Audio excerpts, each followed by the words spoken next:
제목은 춤추는 다윗, 춤을 추는 다윗이란 제목입니다. 만약 제가 여러분들 앞에서 지금 덩실덩실 춤을 춘다면 웃길까요? 안 웃길까요? 그것도 막 덩실덩실 춤을 추는데 바지가 흘러내려갖고 팬티가 막 보이는 거예요. 근데 그냥 그것도 모르고 그냥 막 덩실덩실 제가 춤을 추고 있다면 저 목사님 미쳤나 보다 그럴까요? 안 그럴까요? 그러겠죠.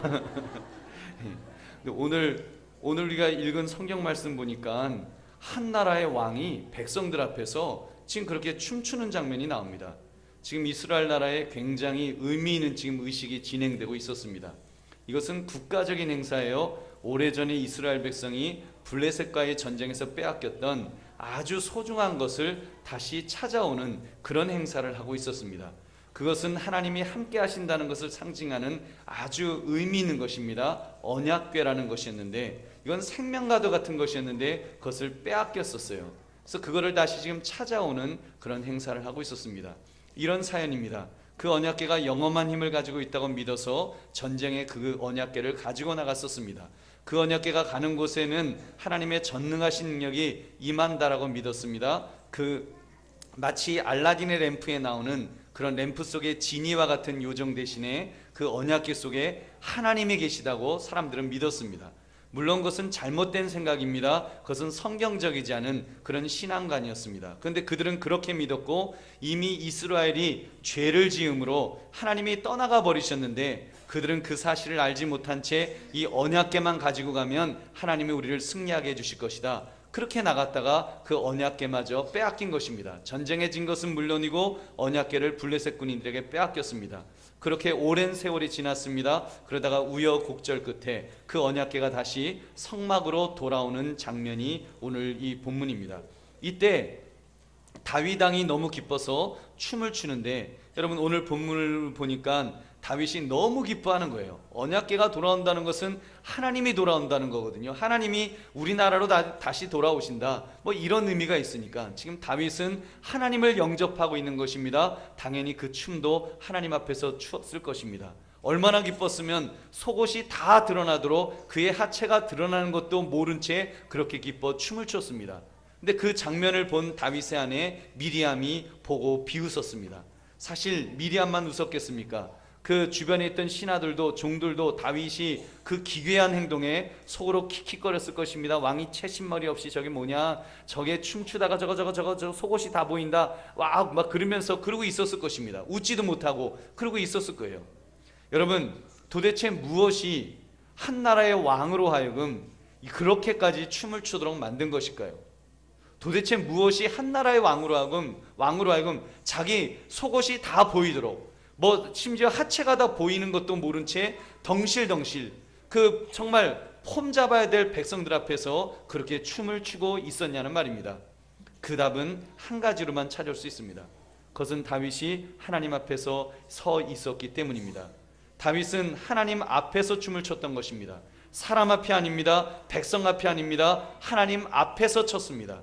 코람데오의 정신, 하나님 앞에 사는 사람의 정신을 가지고 춤을 춘 것입니다. 실제로 이미 다윗은 그렇게 코람데오의 정신을 보여준 적이 있었습니다. 그때는 다윗이 춤을 춘 것이 아니라 몰래 범죄했을 때였습니다. 다윗이라고 늘 하나님 앞에서만 살지는 않았겠지요. 때로는 아무도 보는 이 없는 줄 알고 은밀하게 죄를 지은 때도 있었습니다. 다윗은 신하의 아내와 간음했습니다. 그리고 그 죄를 감추기 위해서 그 신하를 최전방 싸움터로 보내서 교살했습니다. 다윗은 속으로 아무도 그 범죄 사실을 모를 것이라고 시치미를 뚝 떼고 있었습니다. 근데 그의 죄가 드러났습니다. 당신이 바로 그 여러 부인을 거느리고 있으면서도 불쌍한 남자를 죽이고 그 아내마저도 빼앗은 천인공노한 죄인이다 하면서 그 죄가 지적을 당했습니다.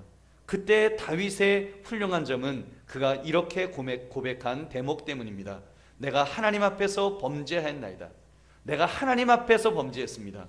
백성들 앞에서 범죄한 것이 아니라 다른 누구에게 범죄한 것이 아니라 먼저 하나님 앞에서 자기는 범죄했다라고 그렇게 자백했습니다. 그럴 때 하나님은 다윗을 버리지 않으시고 용서해 주셨습니다. 여러분 그렇습니다. 우리에게 진정 중요한 것은 하나님 앞에서 사는 것입니다. 좋은 일이 있을 때도, 그리고 나쁜 일이 있을 때도, 심지어 자신이 죄를 지었다 할지라도 하나님 앞에서 살아야 합니다. 그러면 하나님께서 그 사람을 붙들어 주실 줄로 믿습니다. 우리 사랑하는 성도들이요, 이제 조금 후부터 우리 발표회가 시작될 것입니다. 유치부의 인사말부터 연극과 율동, 유년부의 성극과 찬양, 중고등부의 율동, 초등부의 블랙라이트와 찬양 율동, 그리고 대학부의 찬양과 워십까지 열심히 준비한 발표를 할 것입니다. 여러분, 이때 우리가 꼭 기억해야 됩니다. 우리 학생들도 꼭 기억하십시오. 이제 발표를 할 텐데 꼭 기억하세요. 여러분, 교회에 사는 이 시간은 부모님, 어른들 보라고, 할아버지 할머니 보시라고 여러분 지금 하는 재롱잔치가 아닙니다. 자, 따라하세요. 우리 학생들, 재롱잔치가 아니다. 진짜 아니다. 여러분 믿으세요? 여러분 재롱잔치 아니에요. 여러분 교회에서 영광 받으실 분은 한 분밖에 안 계십니다. 목사님도 아닙니다. 장로님도 아닙니다. 권사님들도 아닙니다. 여러분 오직 영광 받으실 분은 여호와 우리 하나님 한 분밖에 안 계신 줄로 믿습니다. 여러분, 아기 예수님의 탄생을 축하하며 하나님께 경배하는 마음으로 모든 발표를 하는 것입니다. 즉 하나님 앞에서 하시기 바랍니다. 우리 학생들 틀려도 괜찮을까요? 안 괜찮을까요? 괜찮아요. 우리 하나님이 좀 틀린다고 야, 너 왜 틀렸어? 그러실까요? 우리 하나님은요, 지금 우리 하나님은요, 여러분 마음이 달달달달달달 떨린다는 것도 다 아세요. 아무개야, 거기는 장군 같아서 그런 거고, 우리 안장군 같은 분들은 마음이 지금 달달달달 떨릴 거예요. 떨린다 할지라도 우리 하나님 다 아시고, 아무개야 염려하지 마라, 실수해도 괜찮아, 우리 하나님께서 여러분을 보실 것입니다. 여러분 하나님 앞에서 여러분 발표하시기를 주의 이름으로 축원합니다. 그리고 우리 어른들도 마찬가지입니다. 내 아이가 재롱잔치를 잘 하는구나, 내 앞에서 재롱 떠는구나, 이렇게 생각하시면 절대로 안 됩니다. 만약 어른으로서 아이들의 재롱잔치를 받는다면 영적으로 보면 그것은 하나님의 영광을 가로채는 것입니다. 여러분 하나님 앞에서는 어른도 아이도 의미가 없습니다. 우리 모두는 피조물일 뿐입니다.